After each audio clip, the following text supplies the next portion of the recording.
Hello student, in this lecture we are studying about the electromagnetic induction. This is chapter number 6 of class 12 physics. तो हम लोग ना class 12 के physics के एक और नेक्स्ट चैप्टर्स को देखेंगे जो कि इलेक्ट्रोमैग्नेटिक इंडक्शन है। इससे पहले क्या है कि ना हम ना एसी एनालिसिस का पूरा कंप्लीट वीडियो जो अवेलेबल है चैनल पे और काफ़ी बेहतरीन है, उससे कहीं अच्छा कहीं मार्केट में अवेलेबल नहीं हो सकता है, क्योंकि मैंने थोड़ली 1 पॉइंट मैंने एक्सप्लेन कर रखा है एसी एनालिसिस। ठीक है, तो हम लोग नेक्स्ट लेक्चर को नेक्स्ट टॉपिक्स को देखते हैं, that is called the electromagnetic inductions. देखो इसको भी लाइन टू लाइन कवर करेंगे, ठीक ना। तो सबसे पहले बात कर लेते हैं कि इलेक्ट्रिसिटी और magnetism were consider to the separate and unrelated phenomenon for the long times. क्या कि एक लंबे टाइम से ना क्या हो रहा था कि इलेक्ट्रिसिटी और मैग्नेटिज्म इसके बीच का कोई रिलेशन नहीं मिल रहा था, लेकिन ये इलेक्ट्रोमैग्नेटिक इंडक्शन प्रिंसिपल्स ना आपको यहाँ पे जो हम लोग पढ़ेंगे ना, इसके बीच का रिलेशन को हम लोग देखेंगे।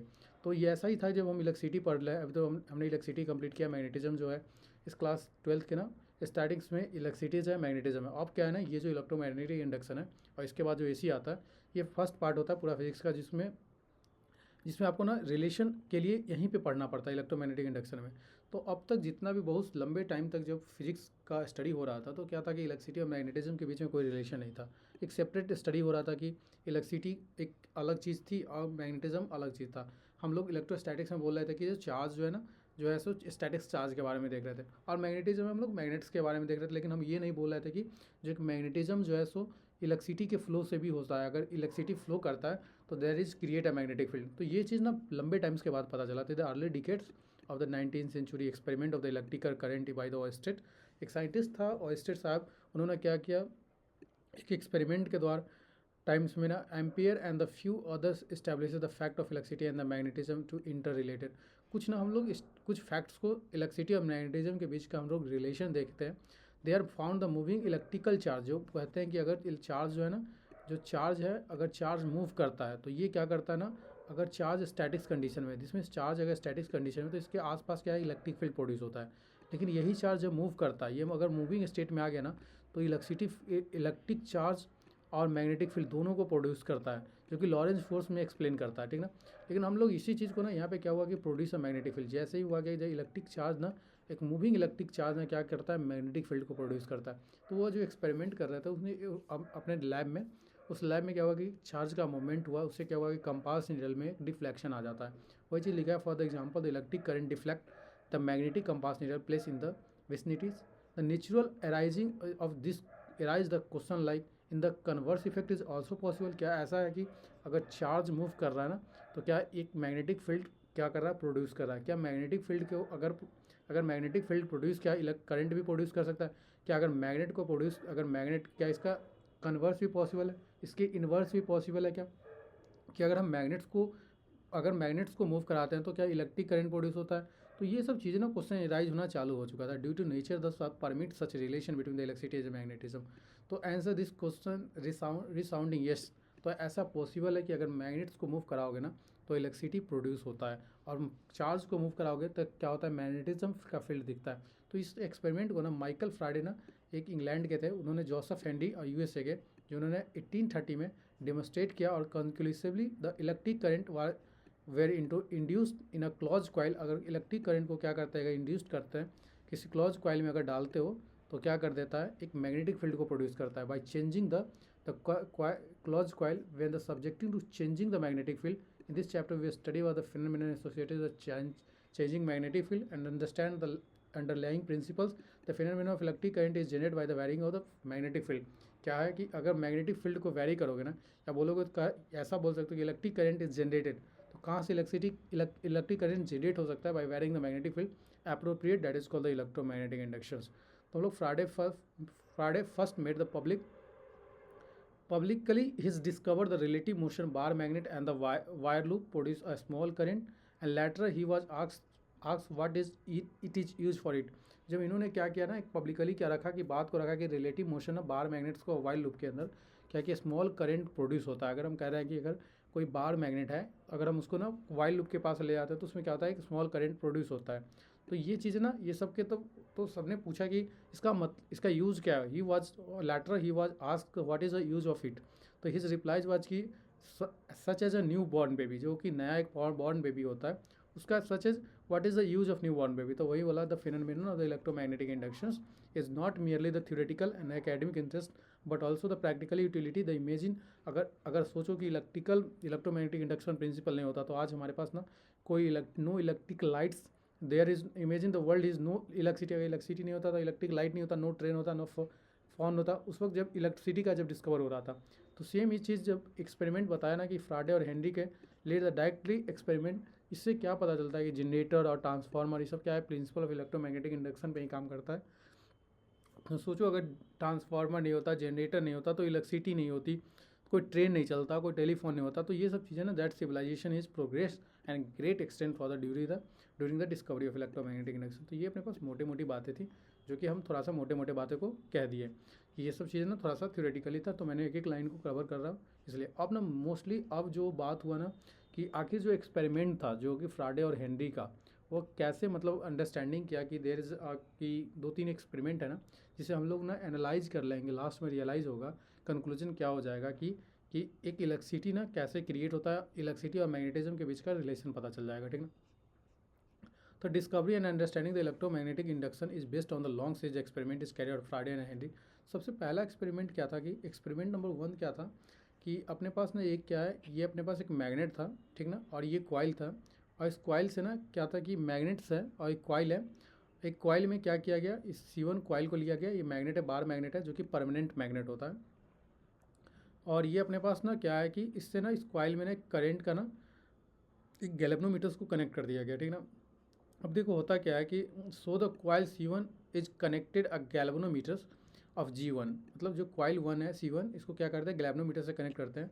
व्हेन द नॉर्थ पोल और the bar magnet is push toward the coil. अब इस नॉर्थ मैग्नेट के ना क्या करते हैं, नॉर्थ ये जो नॉर्थ साउथ है, बार मैग्नेट्स के क्या है, कोई भी मैग्नेट्स है उसके 2 पोल होते हैं, नॉर्थ और साउथ पोल। तो इस पोल को ना क्या करते हैं कि थोड़ा सा क्या कर रहे हैं कि हम ना इसको इस डायरेक्शन में ले जाते हैं। जब इस डायरेक्शन में ले जाते हैं तो अपने पास क्या होता है ना कि डिफ्लेक्शन क्या होता है कि कंपास निडल में एक डिफ्लेक्शन आता है। ये कंपास निडल में एक क्या है, एक गैल्वेनोमीटर में, कंपास निडल नहीं है, यहाँ पे गैल्वेनोमीटर होगा क्योंकि करंट का डिफ्लेक्शन अपने पास गैल्वेनोमीटर में देगा। तो ये गैल्वेनोमीटर का डिफ्लेक्शन देखो इस तरफ आएगा, अपोजिट डायरेक्शन में आ रहा है, दिख रहा है, इधर इधर इधर इसको मूव कर रहे हैं तो ये इस डायरेक्शन में आ रहा है। देखो इस सब के बारे में भी हम लोग देखेंगे कि जब हम अगर साउथ की तरफ ले जाते हैं तो गैल्वेनोमीटर्स का डिफ्लेक्शन है, जब साउथ की तरफ ले जाते हैं तो गैल्वेनोमीटर का डिफ्लेक्शन है कुछ इस तरीके का आएगा, ठीक ना। तो ये सब भी चीज़ें देखें क्यों होता है, क्या होता है, ठीक ना। देखो तो सबसे पहले the bar magnet is push toward the coil, the pointer of the galvanometer is deflect indicating the presence of electric current in the coil.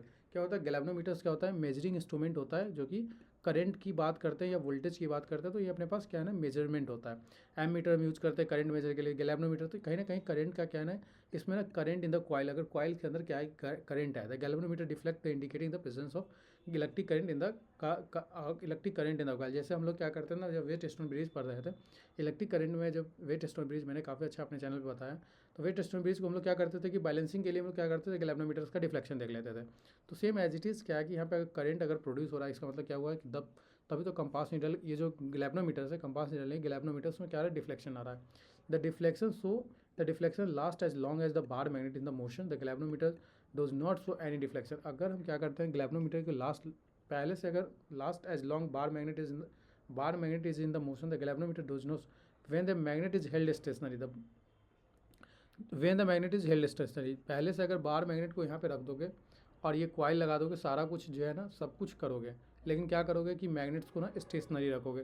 तो मैग्नेट को स्टेशनरी रखने से क्या होगा, अगर मैग्नेट तुम्हारा स्टेशनरी है ना तो कोई डिफ्लेक्शन नहीं आएगा, नो डिफ्लेक्शन। ये चीज़ ध्यान रखना, जब तक हम मैग्नेट के ना मैग्नेटिक फील्ड को ना क्या करेंगे ना, चेंज नहीं करेंगे। When the magnet is pulled away from the coil, जैसे इसको हम अगर अवे करते हैं, दूर ले जाते हैं, अगर हम इसको दूर ले जाते हैं, ग्रीन कलर से देखना, अगर इसको दूर ले जाओगे तो गैल्वेनोमीटर्स का डिफ्लेक्शन कुछ इस तरीके का। When the magnet is pulled away from the coil the galvanometer show deflection opposite direction. तो देखो ये इस तरीके इस तरफ गया तो इसका डिफ्लेक्शन इस तरीके का गया, और टुवार्ड्स ले जाते हैं तो डिफ्लेक्शन क्या आएगी, इस तरफ है। तो ये अपने पास ना देखो which indicate the reversal of the current of direction. ये बोलता है कि अगर हम रिवर्सल कर देता है, करंट के डायरेक्शन को रिवर्स कर दिया, ये करंट का डायरेक्शन जब टुवार्ड द नॉर्थ था तो करंट का डायरेक्शन ये था गैल्वेनोमीटर्स के अंदर, और जब हम इसको टुवार्ड्स द साउथ की तरफ ले जा रहे हैं, दूर ले जा रहे हैं कॉइल से, तो हमारे पास ना डिफ्लेक्शन ऑफ ये हो रहा है। इसके बारे में जब लेंज लॉ पढ़ेंगे तो हमारे पास काफ़ी कुछ समझ में आ जाएगा कि आखिर ना क्या होता है कि डायरेक्शन जो कहते हैं कि हम बोलते हैं कि किसी कॉइल में अगर इंड्यूस्ड हो रहा है करंट, तो ये क्या करेगा, उसको अपोज करने का काम करता है। तो यही जो है ना अपोज करता है, उसके फील्ड को अपोज करता है। एक्चुअल हम इसके बारे में अगर डिटेल में देखेंगे धीरे धीरे करके, अभी थोड़ा सा पेशेंस रखो, सब कुछ समझ में आ जाएगा। Of the the moreover जो है साउथ पोल और the bar magnet is move toward away from the coils. अगर देखो सेकेंड कि अगर साउथ पोल को ना of the bar magnet is move towards and away from the coil, the deflecting of galvanometer is opposite and observe the north pole is similar moment. Same हम अगर south pole को इधर ले आते हैं तो डिफ्लेक्शन इधर होता है, ये हमारे पास। तो ये deflection when the current is found in larger when the magnet is pushed toward. अगर जब हम इसको क्या करते हैं, अगर फास्टर अगर लाते हैं, अगर क्या करते हैं, अगर इस बार मैग्नेट को ना फास्टर खींच के लाते हैं कॉइल के पास, तो उतना ही क्या होता है, the deflection of current is found larger when the current, जितना फास्टर उतना ही क्या होता है कि करंट उतना ही ज़्यादा मैग्नेट उस कॉइल में प्रोड्यूस होता है, ताकि towards and pull away the coil is faster. तो ये लिखा है द करंट इज, देखो deflection the current is found larger when the magnet is pushed towards and the pulled away from the coil faster. जितना coil को अगर इसके इतना फास्ट लाओगे तो उतना ज़्यादा डिफ्लेक्शन इसमें दिखेगा, कॉइल उतना ही डिफ्लेक्शन करेगा, और फिर इसको दूर ले जाओगे तो इस डायरेक्शन में कॉइल डिफ्लेक्शन करेगा इन स्टील। तो ओवरऑल ऑब्जर्वेशन क्या होता है, when the bar magnet is well fixed and the coil C1 is a move towards and away from the magnet, the same effect are observe. तो सेम ही अगर हम क्या करते हैं ना, अगर बार मैग्नेट को स्टेशनरी रखोगे, कॉइल को मूव कराओगे, तो तुम्हारे पास फिर से वही इफेक्ट दिखेगा। तो it show the relative motion between the magnet and the coils responsible for the generation of induction of electric current in the coil. इस एक्सपेरिमेंट से ये पता चलता है कि अगर हम मोशन करा रहे हैं स्टेशनरी कंडीशन में, करंट कहीं भी इंड्यूस नहीं हो रहा था इस कॉइल के अंदर। इस अगर बार मैग्नेट को मोशन में ला रहे हैं तो इसका मतलब क्या है कि रिलेटिव मोशन क्रिएट होता है बार मैग्नेट या कॉइल के बीच में। अगर कॉइल को ले जाएंगे तो अपने पास ना इस कंडीशन में हम सिर्फ बार मैग्नेट को इधर उधर कर रहे थे, तो जब रिलेटिव मोशन क्रिएट होगा बार मैग्नेट्स के अंदर और कॉइल के बीच में, तो क्या होता है, एक जनरेशन होती है इलेक्ट्रिसिटी का, जो कि हम लोग बोलते हैं कि इंडक्शन हो रहा है, that is the electric current in the coil.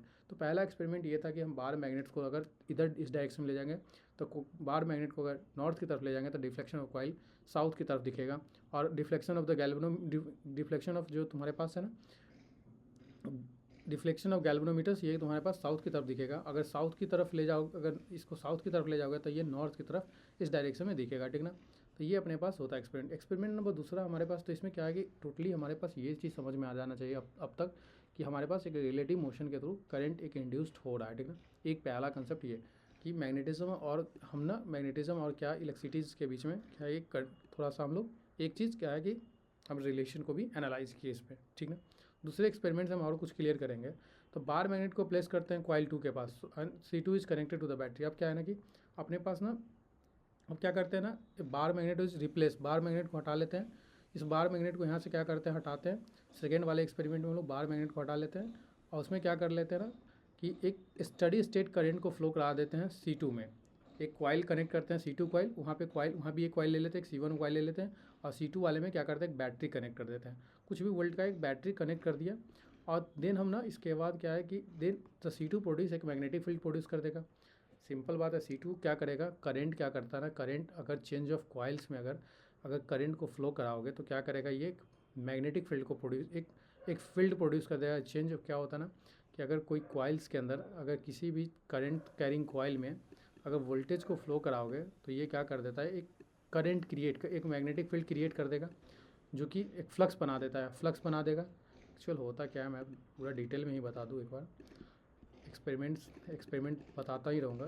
देखो एक्चुअल होता क्या है, अगर ये कॉइल है, ठीक है, इस कॉइल में तुमने वोल्टेज सोर्स लगाया, तो वोल्टेज सोर्स जैसे लगाओगे तो क्या होगा, करंट फ्लो करेगा। ये तुम्हारे पास सोर्स करंट हो जाएगा, ये सोर्स करंट हो जाएगा जो करंट फ्लो करेगा इस कॉइल में। तो ये कॉइल के अंदर क्या होता है कि इंड्यूस्ड ईएमएफ एक फ्लक्स बनाएगा, पहले एक फ्लक्स बनाएगा, और फ्लक्स बना के क्या करेगा, वो फ्लक्स बनाएगा, पहले क्या बनाएगा, एक फ्लक्स बनाएगा, ठीक है, ये फ्लक्स बनाएगा, ठीक है, और ये फ्लक्स ना क्या करता है, एक इंड्यूस्ड ईएमएफ करंट क्रिएट कर देता है। जो इंड्यूस्ड ईएमएफ करंट करेगा ना, वह सोर्स करंट के अपोजिट डायरेक्शन में कर देता है, ठीक है। ये अपोजिट सोर्स करंट के अपोजिट डायरेक्शन में एक इंड्यूस्ड ईएमएफ इंड्यूस्ड करंट इसको बोलो क्या कर देता है, क्रिएट कर देता है। तो इसी एक्सपेरिमेंट को ना यहाँ पे क्या है कि हम ना जो पहला एक्सपेरिमेंट था, हम लोग सिर्फ सिंपल अभी इलेक्ट्रिसिटी और मैग्नेटिज्म के बीच में रिलेशन देख रहे हैं। इस सब के बारे में जब हम देखेंगे ना, जब हम इंडक्शन देखेंगे, क्या करेंगे ना कि सेल्फ इंड्यूस्ड ईएमएफ के बारे में देखेंगे, प्राइमरी इंड्यूस, तो ये इंड्यूस्ड ईएमएफ के बारे में जब हम देखेंगे ना, तो इस सब डिटेल सब धीरे धीरे देखेंगे। पहले इसको ना देख लेते हैं एक्सपेरिमेंट को।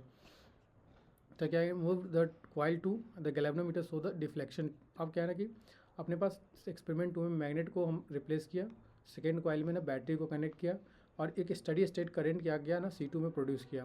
तो क्या करेगा, प्रोड्यूस मैग्नेटिक फील्ड, ये C2 मैग्नेटिक फील्ड प्रोड्यूस कर देगा, ठीक है, मैग्नेटिक फील्ड प्रोड्यूस करे, और as coil C2 the move toward the coil 1। अब इसमें क्या है कि मैग्नेटिक फील्ड प्रोड्यूस किया करा, तो इस मैग्नेटिक फील्ड से प्रोड्यूस होने से क्या होता है कि अगर हम कॉइल को ना, इस कॉइल को ना अगर इस तरफ ले गए बड़े वाले कॉइल के पास C1 के पास, move toward the C1 the galvanometers for deflection, तो गैल्वेनोमीटर्स के ऊपर डिफ्लेक्शन दिखाएगा। अगर इस तरफ ले जाएंगे तो गैल्वेनोमीटर्स के ऊपर डिफ्लेक्शन इस तरीके का दिखना चाहिए था, ठीक है, अपोजिट डायरेक्शन में गैल्वेनोमीटर्स के ऊपर डिफ्लेक्शन दिखेगा, ठीक है। अब देखो, सो the deflection this indicate the electric current induce in the coil. इससे क्या होता है कि इलेक्ट्रिक करंट क्या कराना है इसमें क्या हुआ कि इलेक्ट्रिक करंट, अब इस कॉइल का डिफ्लेक्शन, ये अगर गैल्वेनोमीटर डिफ्लेक्ट किया, इसका मतलब क्या है कि करंट इंड्यूस हो रहा है। C2 को मूव आगे, अब क्या करते हैं इसको ना मूव अवे, इसको दूर ले जाते हैं। 1 मिनट कलर चेंज कर लूँ। अगर इसको अगर ये ले जाओगे ना इसको इस डायरेक्शन में, तो गैल्वेनोमीटर्स के अंदर डिफ्लेक्शन जो आएगा वो क्या आएगा, ये इस डायरेक्शन में आएगा, ठीक ना। अगर इधर ले जाओगे तो गैल्वेनोमीटर्स के इसके अपोजिट डायरेक्शन में डिफ्लेक्शन आएगा, ठीक है। तो ये गैल्वेनोमीटर्स को deflection again, but it times is opposite direction, क्या करेगा, opposite direction deflection last long as C2 in the motion. तो deflection last as long as C2 in the motion में the coil C2 is held fixed. C2 को क्या करते हैं ना, fix करते हैं, एंड C1 इज मूव्ड। अब C1 को मूव करते हैं। अगर व्हेन द कॉइल तो the same effect is observe again the relative motion between the two coil induce electric current. तो अब हम लोग ना एक्सपेरिमेंट नंबर 3 को देखते हैं। एक्सपेरिमेंट नंबर 1 और 2 हमने देख लिया काफ़ी अच्छे से। एक्सपेरिमेंट नंबर 1 में हमने क्या किया था कि कॉइल्स को हमने क्या करा कि कॉइल को ना, इस कॉइल में ना क्या करा है, गैल्वेनोमीटर्स को लगाया है, और क्या किया है कि मैग्नेट्स को क्या किया है, इस बार मैग्नेट को ना कभी टुवार्ड्स द कॉइल ले जा रहे थे और अवे फ्रॉम द कॉइल। तो इसमें क्या हो रहा था ना, इस गैल्वेनोमीटर्स के अंदर डिफ्लेक्शन आ रहा था। तो डिफ्लेक्शन जो आ रहा था, अगर हम नॉर्थ की तरफ ले जा रहे थे तो ये डिफ्लेक्शन क्या आ रहा था, कुछ नॉर्थ की तरफ ले जा रहे थे तो डिफ्लेक्शन ये आ रहा था, और साउथ की तरफ towards away from the coil ले जा रहे थे। उस वक्त क्या था, कॉइल स्टेशनरी था, लेकिन अपने पास क्या है ना, इस वक्त कॉइल तो स्टेशनरी था, लेकिन बार मैग्नेट के मूवमेंट की वजह से क्या हो रहा था कि इस कॉइल के अंदर एक मैग्नेटिक फील्ड का चेंज ऑफ मैग्नेटिक फील्ड हो रहा था। तो हम ना दूसरा कंडीशन में हमने दूसरा क्या किया कि बार मैग्नेट को स्टेशनरी रखा और कॉइल को मूवमेंट कराया। तो दोनों कंडीशन में हमारे पास क्या हुआ कि डिफ्लेक्शन दिखा।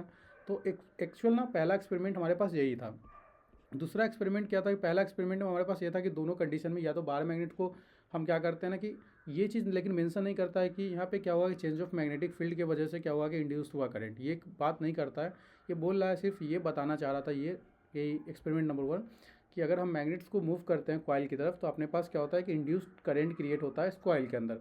और दूसरा हमने जो डायरेक्शन ऑफ द करंट है रहा है वो अपोजिट डायरेक्शन होता है, ठीक ना, उस मोमेंट के। अगर इस कॉइल को, और दूसरा ना अगर कॉइल को मूव कराओगे तो भी तुम्हारे पास क्या होगा कि करंट प्रोड्यूस होगा, गैल्वेनोमीटर का अंदर डिफ्लेक्शन आएगा, लेकिन सेम एज इट इज़ कि अगर उस डायरेक्शन में ले जाओगे तो अपोजिट डायरेक्शन में करंट का, अगर राइट की तरफ ले जाओगे तो लेफ्ट की तरफ अपोजिट डायरेक्शन में गैल्वेनोमीटर से डिफ्लेक्शन आएगा, पहला था। दूसरे कंडीशन में हमने क्या किया कि इस मैग्नेट को ना हम लोग चेंज करके हमने क्या किया, एक कॉइल को लगाया और उस कॉइल में बैटरी लगा दिया। देन हम कॉइल को अब क्या करते हैं, C2 कॉइल को ना मूव क्या किए, चेंज किए, और C1 तो हमने इधर अगर कॉइल को मूव किया तो डायरेक्शन ऑफ गैल्वेनोमीटर्स अपोजिट था। हमेशा डायरेक्शन ऑफ गैल्वेनोमीटर्स अपोजिट होगा करंट के, ठीक ना। जो हम जिस तरफ ले जाएंगे, इस तरफ ले गए तो डिफ्लेक्शन ये था, और इस तरफ ले गए तो डिफ्लेक्शन ये था, ठीक ना, ये वाला। फिर से C1 कॉइल को भी हम इस तरीके से करके देखें तो फिर से हमको पता चला। तो दोनों में हमारे पास ये इफेक्ट समझ में आता है ना दोनों में कि relative motion between the coil जब चेंज होता है, relative motion between the coils के बीच में रिलेटिव मोशन, अगर इस पहले वाले एक्सपेरिमेंट में तो हमारे पास ये हुआ कि दोनों, इसमें क्या हुआ कि कॉइल और मोशन ना बार मैग्नेट के, रिलेटिव मोशन बार मैग्नेट और कॉइल के बीच था, और यहाँ पे दोनों कॉइल के बीच में। तो रिलेटिव मोशन की वजह से क्या हो रहा है कि इंड्यूस हो रहा करंट, ये बात हमारे दोनों एक्सपेरिमेंट से समझ में आया, ठीक ना। लेकिन एक्चुअल जब एक्सपेरिमेंट नंबर 3 देखोगे ना तो तुम्हारे पास क्या समझ में आता है कि अब 2 experiment involve the relative motion between the bar magnet and the coil between the two coil. The above 2 experiment यही चीज़ था कि relative motion between the magnets and the coil and the between two coil, दोनों coil के बीच में। पहला वाला था जो मैग्नेट और कॉइल के बीच में था respectively. Through the another experiment that is experiment number 3 is Friday show that the relative motion is not absolute requirement for the induced current, या बोले तो इंड्यूस्ड इलेक्ट्रिक करंट। तो अपने पास ना कि सिर्फ रिलेटिव मोशन ही क्या है कि ये फैक्टर नहीं है सिर्फ कि क्या हो रहा है कि चेंज ऑफ करंट का, ठीक ना। तो रिक्वायरमेंट क्या है, तो फिगर नंबर 6.3 ना, सो डैट 2 कॉइल्स, अपने पास क्या है ना, अब 2 कॉइल है, दोनों कॉइल को मैं स्टेशनरी रख लेते हैं। मेरे पास दोनों कॉइल स्टेशनरी है, फिर भी क्या होगा कि इंड्यूस्ड गैल्वेनोमीटर्स के अंदर डिफ्लेक्शन आएगा। और ये अपने पास एक बैटरी लगा हुआ है और ये अपने पास स्विच लगा है।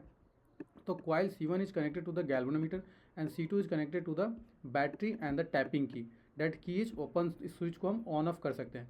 तो it is observe the galvanometer show the momentary deflection when the tapping key is press. जैसे ही इस स्विच को ना ऑन करते हैं तो क्या होता है, एक गैल्वेनोमीटर्स के अंदर एक डिफ्लेक्शन आता है, क्योंकि कल क्या होता है कि अब देखो दोनों के दोनों क्या है कि अभी दोनों के दोनों क्या है, स्टेशनरी है, फिर भी क्या हो रहा है कि एक गैल्वेनोमीटर्स के अंदर डिफ्लेक्शन आ रहा है, ठीक ना। दूसरा क्या किया, अब की को ना the point of the galvanometer return to zero immediately, लेकिन क्या होता है कि तुरंत ही क्या होता है, गैल्वेनोमीटर फिर से जीरो पोजीशन पे आता है।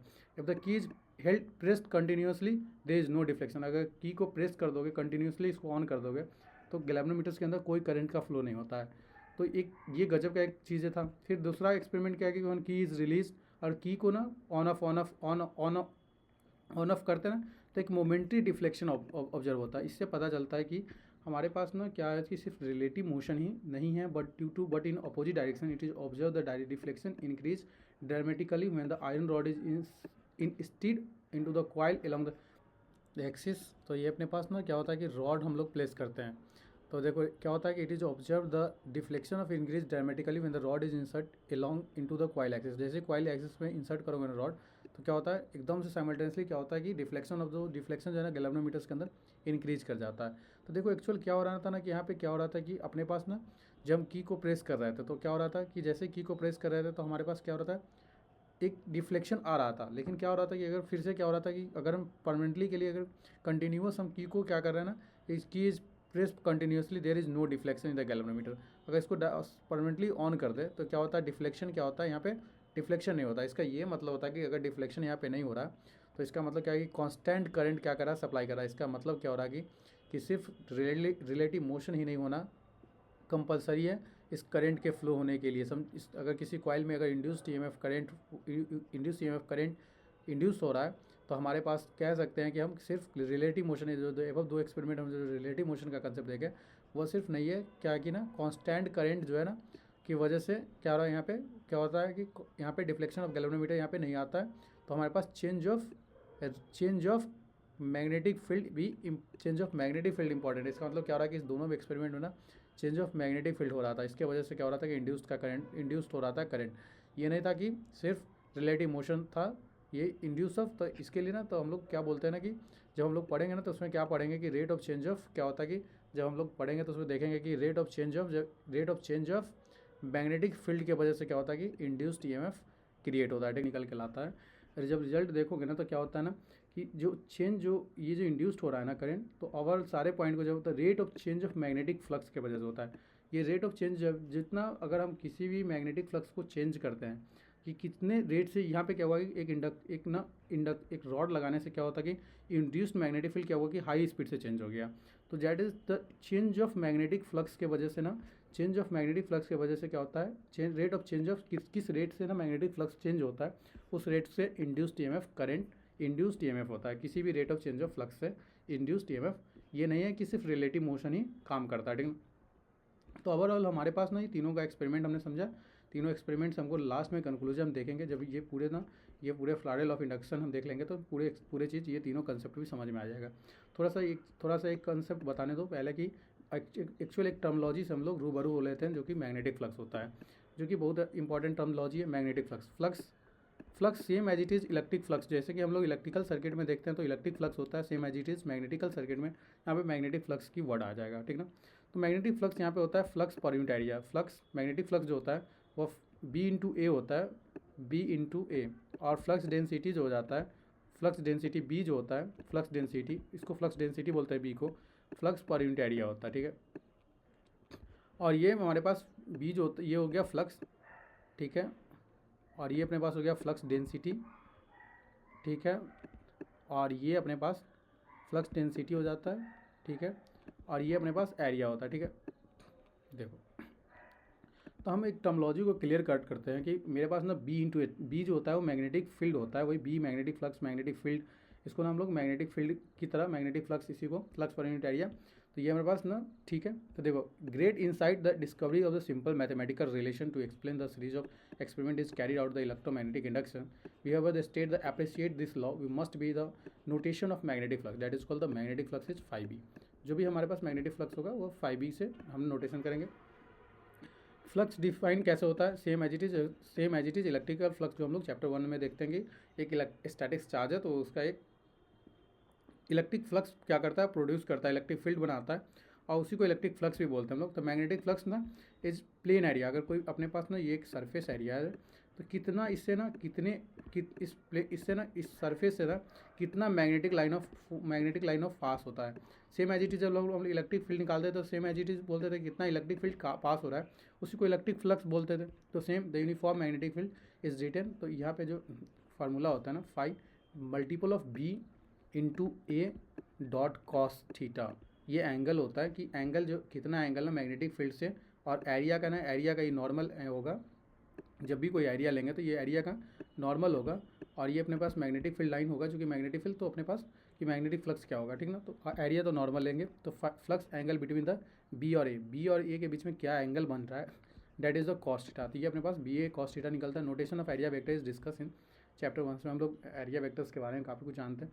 तो ये curve surface area is uniform non uniform, अगर curve surface area non uniform है तो उसके लिए हमें डिफरेंट मैग्नीट्यूड डिफरेंट डायरेक्शन होगा। तो हमारे पास जो मैग्नेट दो ये होगा, तो डी हम ले लेंगे change of flux, small area DA1 DA2 DA3 DAI, मतलब छोटा छोटा एरिया करके हम लोग कंसिडर करेंगे मैग्नेटिक फील्ड को।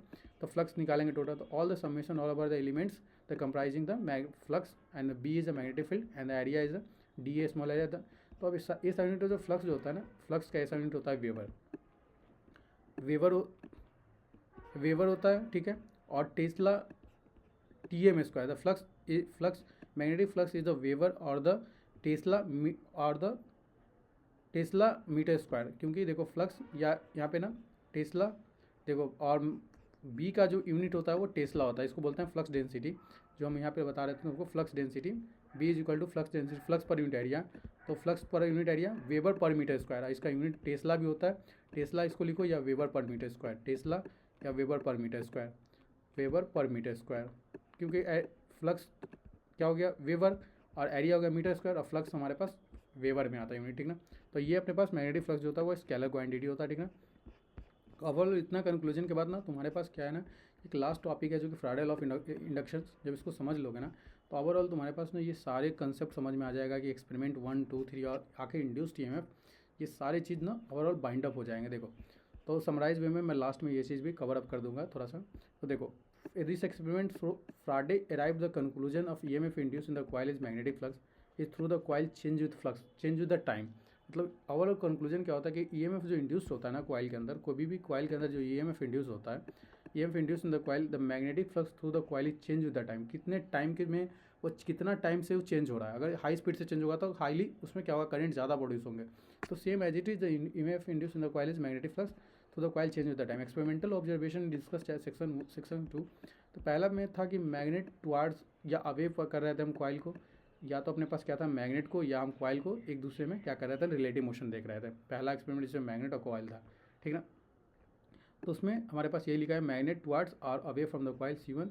दूसरा एक्सपेरिमेंट था कि मूविंग करंट, जो कि करंट एक मूविंग करंट कॉइल था C2, और उसको हम ना अवे या टुवार्ड्स ले जा रहे थे C1 के, ठीक ना। दोनों एक्सपेरिमेंट के क्या पता चला कि चेंज ऑफ मैग्नेटिक फ्लक्स जो है एसोसिएट होता है कॉइल 1 में, दूसरे पहले कॉइल में एक हम अगर दोनों कॉइल को स्टेशनरी रख लेते हैं और C1 C2 को, और एक बार मैग्नेट को देख लेते हैं, पर बार जो C2 में कनेक्टिंग कॉइल्स है दोनों एक्सपेरिमेंट में, तो हमें पता चलता है कि चेंज ऑफ मैग्नेटिक फ्लक्स जो होता है ना वो इंड्यूस्ड होता है इन कॉइल 1 में। It induce the EMF which cause the electric current flow in the coil 1 through the galvanometer. Second the plausible explanation अगर बोलोगे तो ऑब्जर्वेशन एक्सपेरिमेंट नंबर 3 का, कि टैपिंग की को जब प्रेस कर रहे थे तो करंट क्या हो रहा था, जीरो हो रहा था, राइज फ्रॉम द जीरो, लेकिन वही मैक्सिमम वैल्यू चल जाता है शॉर्ट टाइम के लिए, कुछ समय के लिए मैक्सिमम जाता है, जैसे उसको प्रेस करोगे तो फिर क्या चला जाता है, जीरो पे आ जाता है। Consequently a flux neighboring the C1, it also increase it changing the magnetic flux through the coil and the produce the induced EMF in the coil. When the key is pressed held, the coil C2 is constant, अगर तो therefore there is no change of the magnetic flux, no coil current, no C1 coil से कोई current या C1 से कोई drop zero हो जाएगा। अगर यहाँ पे देखो कांस्टेंट मैग्नेटिक फील्ड, जब यहाँ पे ना हम कांस्टेंट मैग्नेटिक फ्लक्स कर दे रहे थे, स्विच टैपिंग को ना ऑन कर दे रहे थे, जब स्विच हमारा कंप्लीटली ऑन था, कांस्टेंट हो गया, तो यहाँ पे क्या होगा कि कोई चेंज ऑफ मैग्नेटिक फ्लक्स नहीं हुआ। अगर चेंज ऑफ मैग्नेटिक फील्ड नहीं होगा तो हमारे पास क्या होगा, इंड्यूस्ड EMF करंट नहीं क्रिएट होगा। तो ओवरऑल क्या बात हुआ कि लास्ट कंक्लूजन क्या हुआ कि rate of change of magnetic flux पे डिपेंड करता था, rate of change of magnetic flux पे ही डिपेंड करता है इंड्यूस्ड EMF करंट। तो ये सबसे इंपॉर्टेंट बात हो गया। तो ओवरऑल यही, या इसी को हम लोग Faraday law of electromagnetic induction बोलते हैं। When key is release C2 resulting the magnetic field decrease, यही लिखा हुआ था C2 कॉइल कांस्टेंट करें therefore no change in magnetic flux, क्योंकि there is no change of magnetic flux, क्योंकि constant करे जब कांस्टेंट हो जाएगा ना कॉइल के अंदर, the current in the coil C2 is constant, क्योंकि चेंज ऑफ करंट ही नहीं हो रहा है, फ्लक्स फ्लो प्रोड्यूस ही नहीं होगा। तो जैसे ही फ्लक्स प्रोड्यूस नहीं होगा, no change in magnetic flux, there is no change in magnetic flux, no current is current through the coil, तो करंट कोई प्रोड्यूस नहीं करेगा कॉइल 1 में। The current in the C1 is drop zero, ये चीज़ लिखा हुआ था, the maximum flux due to zero the resulting decrease and the magnetic flux coil 1 again induce the current electric current in the coil C1। The common point all the observation, last and common point जो सबसे important है वो आपका यही हो जाता है कि the rate of change of magnetic field through the, ये वाला पूरा जो रेड मैंने मार्क कर दिया, ये वाला पूरा, the rate of change of magnetic flux through the circuit induced EMF, it is a फ्राडे state experimental observation, this is the फ्राडे law of electromagnetic induction. ठीक है, तो ओवरऑल हम लोग ने फ्राडे लॉ ऑफ इलेक्ट्रोमैग्नेटिक इंडक्शन को देखा और मैंने ये चीज़ समझ लिया तीनों एक्सपेरिमेंट के थ्रू। तो आपको एग्जाम में कभी भी कोई एक्सपेरिमेंट पूछ लेगा तो आप बता भी सकते हो। ठीक ना, अब हम मोटी मोटी बातें ये कर लेते हैं कि आखिर इस लॉ को ना हम लोग मैथमेटिकली देख लेते हैं। तो this law is state below the, तो अपने पास the magnitude of induced EMF in the circuit is equal to rate of change of magnetic flux through the circuit. तो अपने पास क्या है, E is equal to d∅dt। लेकिन ये जो नेगेटिव साइन आ रहा है ना, वो लेंज लॉ के थ्रू हम लोग बोलते हैं कि जो इंड्यूस्ड EMF है वो क्या कर रहा है, अपोजिट डायरेक्शन में फ्लो कर देता है करंट के। Negative sign indicate the direction of induced EMF in the direction of current in the close loop. This will discuss in the next section. देखो अपने पास हो क्या रहा था, अगर हम एक्चुअल एक्सपेरिमेंटल देख ले तो ये अपने पास एक्चुअल होता क्या है, ये अपने पास एक कॉइल है, सपोज करो ये कॉइल है जो कि N टर्न्स का है। ठीक है, इसमें क्या है ना कि हम क्या करते हैं, करंट फ्लो कराते हैं जो कि सोर्स करंट, जो कि IS जो वोल्टेज सोर्स लगाए इससे, तो ये इसमें एक फ्लक्स क्रिएट कर देगा। जो फ्लक्स क्रिएट करेगा वो फ्लक्स क्रिएट ये करा, ये फ्लक्स क्रिएट किया, मैग्नेटिक फ्लक्स सेटअप कर दिया इस कॉइल के अंदर। जो चार ये मैग्नेटिक फ्लक्स सेटअप किया और इस मैग्नेटिक फ्लक्स के सेटअप होने से क्या होता है कि एक इंड्यूस्ड EMF, एक इंड्यूस्ड करंट क्रिएट होता है जो कि अपोज करेगा इंड्यूस्ड करंट, जो कि क्या करेगा, इंड्यूस्ड EMF या इंड्यूस्ड करंट बोलो, इंड्यूस्ड EMF वो क्या करेगा, इस करंट को ना अपोज करेगा। तो that induced EMF is equal to d∅dt, the change of flux with respect to time. तो ये क्या कर रहा है, अपोजिट डायरेक्शन में कर रहा है, इसका अपोजिट डायरेक्शन में कर रहा है, तो अपोजिट डायरेक्शन में कर रहा है तो इसलिए हम लोग इसको नेगेटिव साइन लेते हैं कि हमेशा ना इंड्यूस्ड जो जिसको क्रिएट करता है उसी को ये अपोज कर देता है। तो जो फ्लक्स जो है ना ये क्रिएट किया, जो अगर ये सोर्स करंट या बोले तो ये सोर्स वोल्टेज जो क्रिएट किया है इसमें इंड्यूस्ड EMF, वह इसी को क्या कर रहा है, अपोज कर रहा है। द क्लॉजी वांड को अगर कॉइल N टर्न्स का होता, अगर यहाँ पे, तो अगर ये N टर्न्स का कॉइल होता कोई, तो हम उसमें ना flux associated each turn is same, सारे फ्लक्स हम बोलते हैं कि सारे के सारे टर्न्स में ना कॉइल के सेम फ्लो कर रहे हैं। तो एक्सप्रेशन जो आता है टोटल इंड्यूस्ड EMF इज, अब हम कॉइल को के टर्न्स से भी मल्टीपल कर दिया, N into d∅dt। The EMF induce increase by increasing the numbers of turns in the coils. ठीक है, we see the flux varying the changing any one the more terms, जो कि अपने पास B इंटू कॉस थीटा, अगर इसमें से किसी को भी चेंज कर दोगे ना तो क्या होगा, तुम्हारे पास फ्लक्स में चेंजिंग आ जाएगा। The flux can very changing of one और मोर ऑफ द टर्म्स, या तो B को चेंज कर लो या A को करो या थीटा को करो, कॉस थीटा को, या तीनों को चेंज कर सकते हो। किसी दो को करो कोई मतलब, तीन सब किसी एक को भी करोगे तो भी, या किसी दो को करो या तीनों को करोगे तो भी क्या है कि तुम्हारे पास चेंजिंग आ जाएगा मैग्नेटिक फ्लक्स के अंदर। ठीक है ना, क्योंकि तीनों रिलेशन है, फ्लक्स क्या है, changing varying, flux is changing by varying V, अगर फ्लक्स को चेंज करना है, change is varying B, this flux is altered by the changing of shape of the coil, या तो शेप ऑफ कॉइल का चेंज कर दो या तो उसको छोटा कर दो, एरिया उसके साइज़ को छोटा कर सकते हो। तो एरिया छोटा करोगे तो मैग्नेटिक फील्ड लाइंस क्या होंगे, उस एरिया से कम मैग्नेटिक फील्ड लाइन पास करेंगे, ऑलरेडी फ्लक्स कम जाएगा। तो B into A into cos theta, अपने पास जो फ्लक्स का फॉर्मूला होता है वो B into A into cos theta, तो तीनों पे डिपेंड करेगा, B into A into cos theta, तो तीनों पे तीनों डिपेंड करेगा। ये थीटा एंगल पे डिपेंड करेगा, ए पे डिपेंड करेगा, थीटा पे डिपेंड करेगा। बात कर लेते हैं, अगर तुम यहाँ पे अगर एक चीज़ देखोगे ना और डिटेल में, तो देखो डिटेल में एक चीज़ मैं बताता हूँ कि अगर तुम्हारे पास यहाँ पे तीन कंडीशन हो सकता है, या तो कॉस थीटा का वैल्यू थीटा पे डिपेंड करोगे, तो थीटा के अगर वैल्यू के कंसीडर के हिसाब से, तो थीटा का वैल्यू अगर 0 डिग्री लोगे, 0 डिग्री लोगे तो cos theta is equal to 1 हो जाता है। कॉस थीटा का वैल्यू क्या हो जाता है, अगर 0 डिग्री हम लेते तो मैग्नेटिक फील्ड और ना एरियाज के दोनों के नॉर्मल दोनों के एक ही, तो हमारे पास थीटा का एंगल 0 हो जाता है। जब थीटा का एंगल 0 हो जाता है तो cos 0 is equal to 1, cos 0 का वैल्यू 1 होता है, तो अपने पास जो फ्लक्स का आता है वो फ्लक्स क्या हो जाता है, मैक्सिमम फ्लक्स होता है। इस वक्त हमारे पास फ्लक्स मैक्सिमम आता है B इंटू A, ठीक ना। और अगर थीटा का वैल्यू ना 90 डिग्री ले लोगे, 90 डिग्री ले लोगे तो तुम्हारे पास फ्लक्स क्या आ जाएगा, 0 आ जाएगा। कॉस 0 का वैल्यू, कॉस 90 का वैल्यू क्या होता है 0, अगर थीटा का वैल्यू 90 लोगे तो कॉस 90 का वैल्यू 0 हो जाता, तो बी ए इंटू कॉस 90 तो फ्लक्स का वैल्यू क्या आ जाता, मिनिमम आ जाता, 0 आ जाता। तो इस कंडीशन 1 मिनट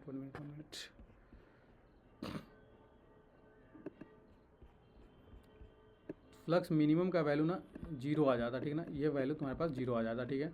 अगर थर्ड कंडीशन क्या है कि अगर तुम्हारे पास ना फ्लक्स किसी एंगल के हिसाब से लोगे तो कॉस्ट का वैल्यू पुट करके हम लोग निकाल सकते हैं कि क्या वैल्यू आएगा। तो मैक्सिमम हमारे पास ये आ रहा है, मिनिमम ये आएगा। जब कॉस्ट का वैल्यू 90 ले लेंगे तो हमारे पास 0 कॉट ही, अगर चेंज ऑफ एंगल ना दोनों के बीच के एंगल, अगर बी और ए के बीच का एंगल अगर 0 डिग्री लोगे तो मैक्सिमम देगा, 90 डिग्री लोगे तो मिनिमम देगा, ठीक ना। तो ये अपने पास हो जाता है the total in the case of two induced EMF respective coils, ठीक ना। तो ये अपने पास ओवरऑल हो जाता है। हम ना दोनों न्यूमेरिकल है, दो न्यूमेरिकल्स को हम लोग नेक्स्ट लेक्चर में देखेंगे। इसमें थ्योरी को कवर कर लिया, नेक्स्ट लेक्चर में हम लोग उस न्यूमेरिकल को देख लेंगे, ठीक ना। तो आज के लिए इतना ही रखते हैं, नेक्स्ट लेक्चर में हम लोग उस थ्योरी को देख लेंगे, न्यूमेरिकल को देख लेंगे, ठीक ना। देखो please like this videos and subscribe the channel. If there is any doubt mention in the comment box. Thank you. देखो कोई अगर डाउट होता है ना तो कमेंट बॉक्स में जरूर मेंशन करो, और वीडियोज़ को तो बिल्कुल लाइक करो, चैनल को सब्सक्राइब कर लेना, ठीक ना। चलो ठीक है, आज के लिए इतना ही रखते हैं।